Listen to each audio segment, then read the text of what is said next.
একটু ভেবে দেখুন, একটা বুক শপ যেখানে প্রতিটি বইয়ের পাতায় লুকিয়ে আছে এক একটা হৃদয়ের গল্প। যেন ফুলের মতো বইগুলোও ফোটে আর একদিন ঝরে যায়। কিন্তু যদি সেই বুক শপটাই একদিন অদৃশ্য হয়ে যায়? টোকিওর ব্যস্ত শহরের মাঝখানে দাঁড়িয়ে আছে এক পুরনো বুক শপ, যেন নিঃশব্দে শ্বাস নিচ্ছে। তার শেলফগুলো ফিসফিস করে হারানো কাহিনী, আর তার দেওয়ালে জমে আছে অগণিত পাঠকের চোখের জল, হাসি আর স্মৃতি। কিন্তু ঠিক যেমন চেরি ফুল কিছুদিনের জন্যই ফোটে, এই বুক শপটাও ধীরে ধীরে মিলিয়ে যাচ্ছে। এই গল্প শুধু একটি বুক শপের নয়, এ আমাদের গল্প।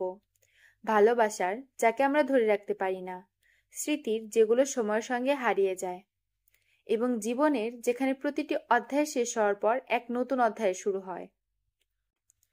তাকোয়া আসাকুরার the vanishing cherry blossom bookshop আসলে এক প্রেমপত্র, বইয়ের প্রতি, স্মৃতির প্রতি, এবং জীবনের সেই সত্যির প্রতি যে সুন্দর জিনিসগুলো স্থায়ী হয় না, তবুও আমাদের মনে অমর হয়ে থাকে। যখন শেষ ফুলের পাপড়ি ঝরে পড়ে যায় আর শেষ পাতা উল্টে যায়, আপনি কোন গল্প রেখে যাবেন?